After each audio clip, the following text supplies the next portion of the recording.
Assalamu alaikum wa rahmatullahi wa barakatuh, mes chers frères et sœurs. Aujourd'hui, nous allons parler d'un sujet fondamental pour tout croyant sincère. Les 7 habitudes des croyants qui réussissent à la fois dans la dunya et dans l'au-delà.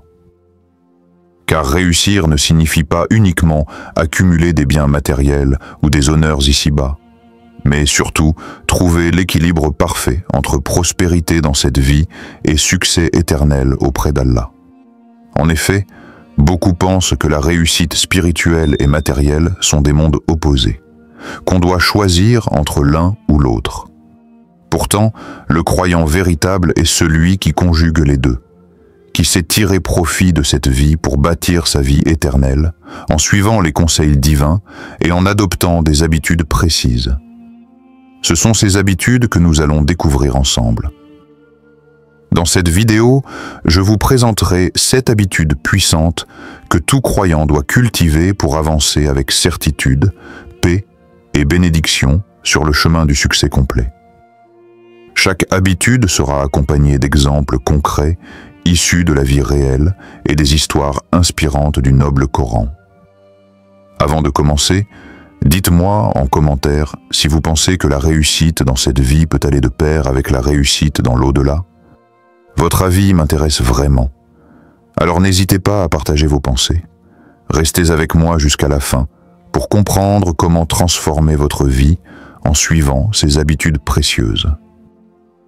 Avant de commencer cette vidéo, n'oubliez pas de liker cette vidéo car cela nous donne beaucoup de force pour continuer à partager du contenu bénéfique. Et je vous invite à vous abonner à notre chaîne et d'activer la cloche de notification pour rester informé de nos prochaines publications sur la foi islamique. Partagez-la avec vos proches et laissez un commentaire pour me dire ce que vous en pensez. Merci et bonne vidéo. Étape 1. La confiance totale en Allah. Tawakkul. La confiance en Allah ou tawakkul est l'un des piliers essentiels de la réussite pour tout croyant. Mais cette confiance ne signifie pas rester passif, attendre que les choses tombent du ciel. Au contraire, tawakkul est un équilibre subtil entre l'effort personnel et la foi profonde que c'est Allah qui guide et décide du résultat. En d'autres termes, nous devons agir avec sérieux, travailler dur, chercher des solutions, mais sans jamais perdre la certitude que c'est Allah qui contrôle tout. Cette attitude libère le cœur du stress inutile, des doutes et de la peur. C'est ce qui fait que le croyant ne perd jamais espoir, même dans les situations les plus difficiles. Prenons l'exemple inspirant de Youssef, un entrepreneur musulman vivant en Afrique. Il avait lancé son entreprise avec beaucoup d'espoir, mais une crise économique mondiale a failli tout faire s'effondrer. Les dettes s'accumulaient, ses clients disparaissaient et beaucoup lui conseillaient d'abandonner. Pourtant, Youssef a refusé de baisser les bras. Chaque matin, avant d'ouvrir son bureau, il faisait 2 choses.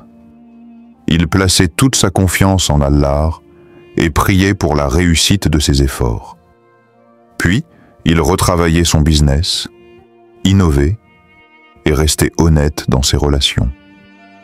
Petit à petit, la situation s'est inversée. De nouveaux clients sont venus, ses dettes ont été remboursées et son entreprise est devenue une référence locale. Youssef lui-même raconte que c'est sa foi et son tawakkul qui l'ont soutenu dans les moments les plus sombres. Le Coran nous rappelle cette vérité et place ta confiance en Allah. Et Allah suffit comme protecteur. Sourate An-Nisa 4:81. Cette confiance est aussi illustrée par l'histoire du prophète Ibrahim, paix sur lui, qui fut prêt à sacrifier son fils unique par obéissance totale à Allah. Malgré la douleur immense que cette épreuve représentait, Ibrahim avait une confiance absolue que la sagesse divine prévaudrait. Et effectivement, Allah a remplacé son fils par une grande bénédiction, récompensant sa foi inébranlable. Cette confiance, mes frères et sœurs, c'est un trésor pour la vie. Elle nous permet de traverser les tempêtes avec calme et détermination, sachant que rien ne se fait sans la permission d'Allah.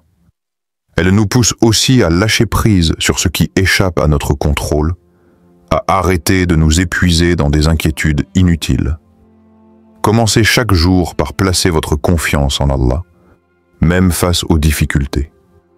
Lâchez prise sur ce que vous ne pouvez pas contrôler et agissez avec conviction sur ce que vous pouvez changer. Partagez en commentaire un moment où votre confiance en Allah vous a aidé à surmonter un obstacle.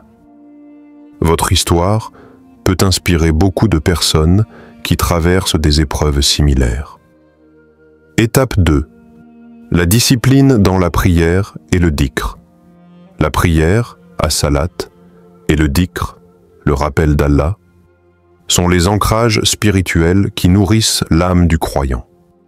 Sans eux, la foi risque de s'affaiblir face aux épreuves et aux distractions du monde. La régularité dans ces actes d'adoration est donc une habitude essentielle pour réussir à la fois dans cette vie et dans l'au-delà.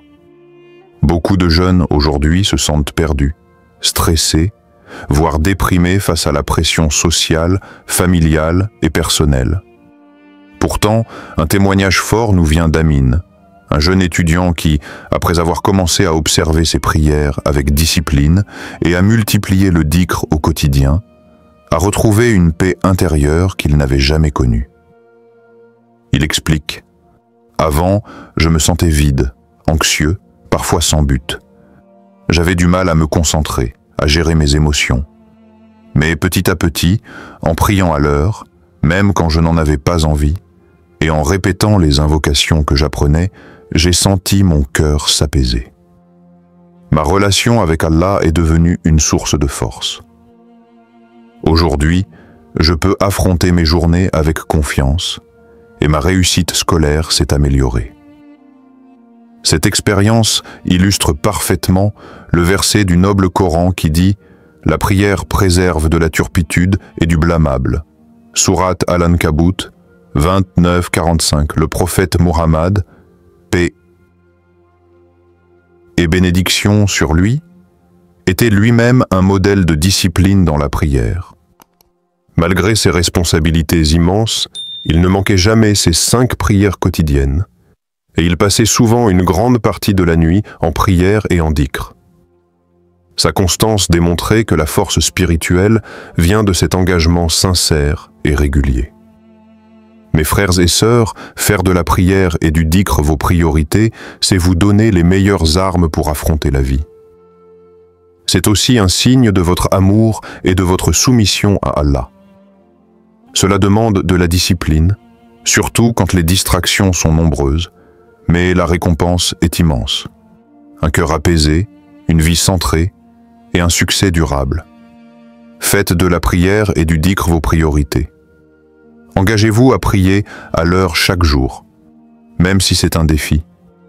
Vous verrez que la constance dans ces actes vous rapprochera d'Allah et renforcera votre foi. Qui parmi vous a réussi à instaurer une discipline dans ses prières récemment? Racontez-nous comment cela a changé votre vie. Votre témoignage encouragera d'autres croyants à persévérer. Étape 3. La recherche de la connaissance. La recherche de la connaissance est un devoir sacré pour chaque croyant.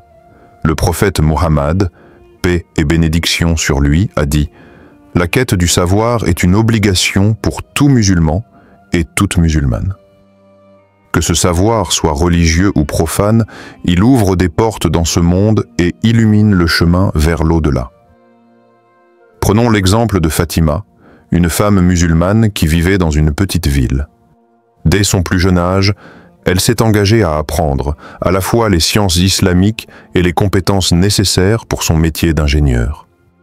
Fatima a souvent raconté que sa foi l'a poussée à exceller, à ne jamais se contenter du minimum. Grâce à sa persévérance et à ses connaissances, elle a gravi les échelons dans son entreprise, devenant un modèle pour ses collègues et une source de fierté pour sa communauté. Sa réussite n'était pas uniquement professionnelle. Elle transmettait aussi son savoir autour d'elle, notamment en enseignant la religion aux enfants du quartier. Le Coran nous rappelle cette distinction précieuse. 10. Sont-ils égaux, ceux qui savent et ceux qui ne savent pas? Sourate Az-Zumar, 39. 9. Les compagnons du prophète, paix sur eux, étaient avides de savoir. Ils parcouraient de longues distances pour apprendre un seul hadith, démontrant ainsi l'importance capitale qu'ils accordaient à la connaissance. Ils savaient que leur foi devait s'accompagner d'un apprentissage constant pour mieux comprendre et appliquer les commandements divins. C'est cette quête incessante de savoir qui distingue le croyant réussi, car la connaissance n'est pas un simple atout matériel, c'est une lumière qui guide dans cette vie et un trésor pour l'au-delà. Ne cessez jamais d'apprendre, car la connaissance est une lumière dans ce monde et un trésor pour l'au-delà. Investissez chaque jour un peu de temps pour grandir dans votre savoir. Quelle est la dernière chose bénéfique que vous avez apprise récemment? Partagez-la avec nous en commentaire et encourageons-nous mutuellement dans la quête du savoir. Étape 4. La patience et la persévérance. La patience, sabre, est une qualité indispensable pour tout croyant qui souhaite réussir dans la dunya et l'au-delà. La vie est faite d'épreuves, de moments difficiles qui peuvent sembler insurmontables. Mais la clé réside dans la manière dont on les affronte, avec persévérance, foi et patience. Allah nous enseigne que derrière chaque difficulté se cache une facilité. Prenons le témoignage de Mariam, une jeune femme qui a été confrontée à une maladie grave. Après un diagnostic difficile, son monde s'est effondré.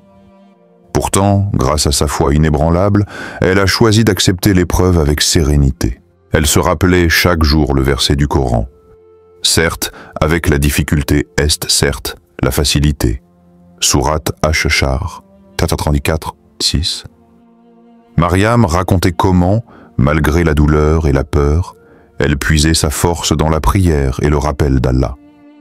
Elle ne perdait jamais espoir, consciente que cette épreuve était aussi une purification et une occasion de se rapprocher de son Créateur. Aujourd'hui, guérie et plus forte, elle témoigne que sa patience lui a ouvert des portes spirituelles qu'elle n'aurait jamais imaginées. Dans l'histoire des prophètes, Ayoub, paix sur lui, est le modèle parfait de patience. Malgré la perte de sa santé, de sa famille et de ses biens, il a tenu bon, refusant de perdre confiance en Allah. Sa persévérance a été récompensée par une guérison miraculeuse et un double retour de ses biens. Son exemple est une leçon pour nous tous. Ne jamais baisser les bras, même dans les pires moments. Soyez patients dans vos épreuves, car chaque difficulté porte en elle une bénédiction cachée. Ne perdez jamais espoir et tournez-vous vers Allah pour trouver la force de persévérer.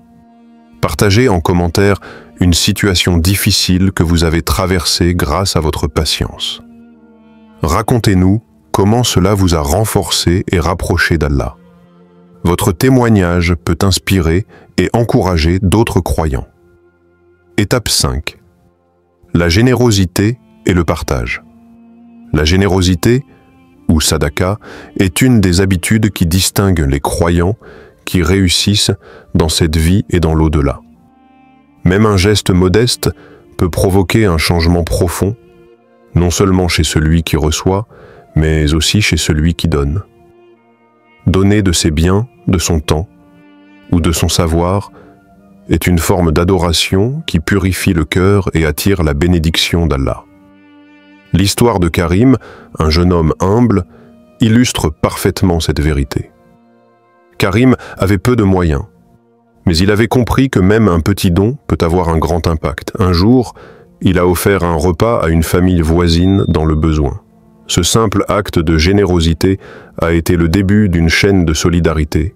Cette famille a retrouvé l'espoir, a pu se relever petit à petit, et aujourd'hui, elle aide à son tour d'autres personnes dans le besoin. Karim témoigne que ce geste, loin d'appauvrir sa vie, lui a apporté une joie profonde et une paix intérieure qu'aucun argent ne peut acheter. Le Coran nous enseigne: ceux qui dépensent de leurs biens dans le sentier d'Allah ressemblent à un grain qui fait pousser 7 épis. Sourate Al-Baqarah, début 261.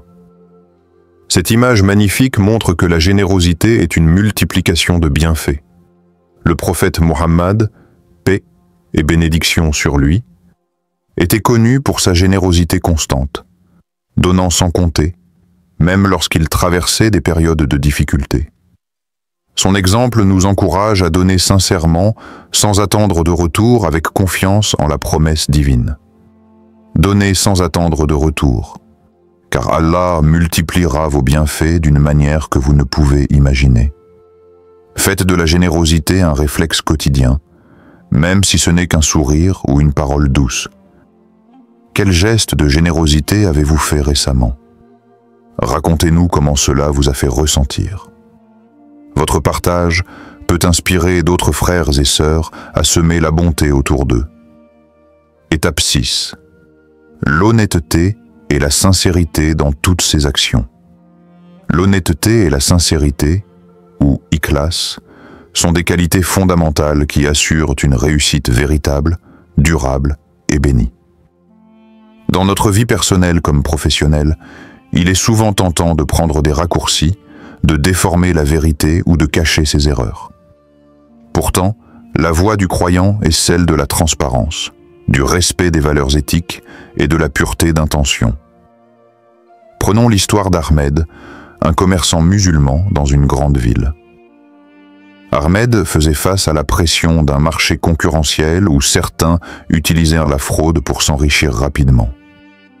Mais Ahmed a choisi de rester honnête, même si cela signifiait parfois perdre des clients ou des profits.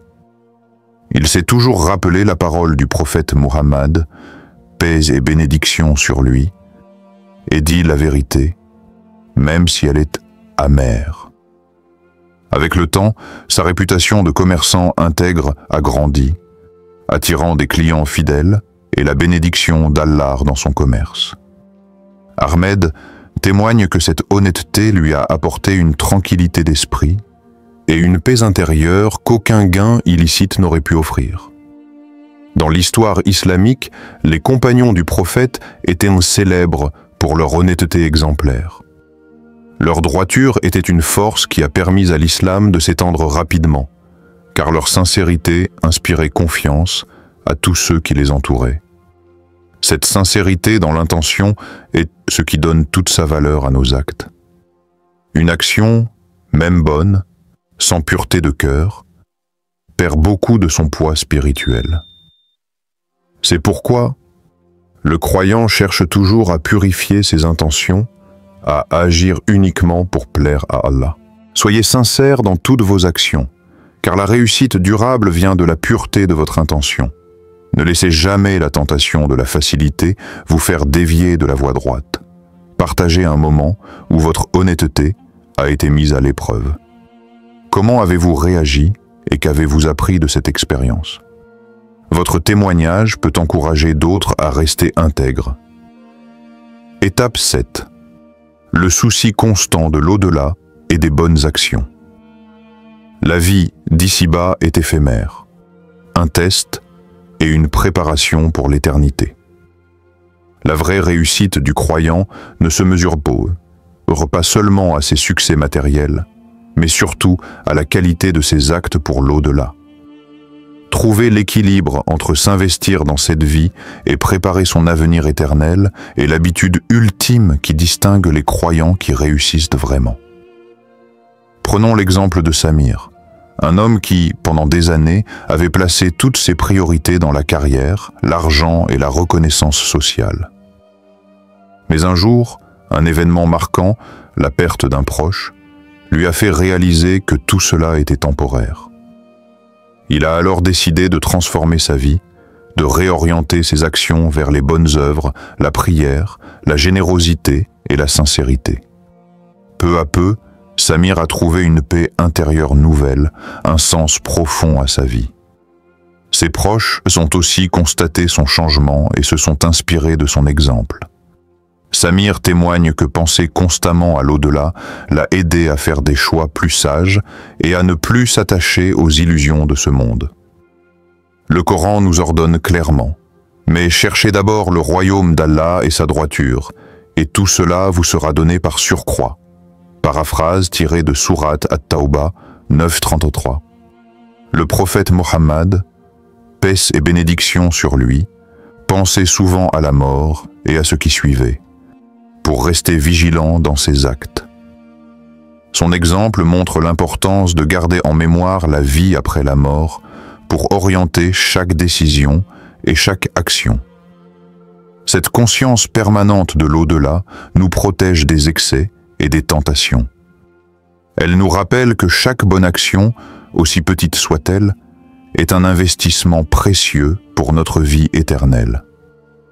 N'oubliez jamais que cette vie est un test. Investissez dans l'au-delà par vos bonnes actions chaque jour, même par de petits gestes, car c'est cela qui vous garantit la réussite ultime. Quel est le meilleur conseil que vous avez reçu pour mieux préparer votre vie après la mort?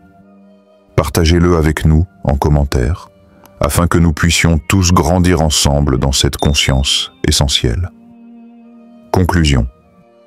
Nous venons de découvrir ensemble les 7 habitudes des croyants qui réussissent dans la dunya et l'au-delà.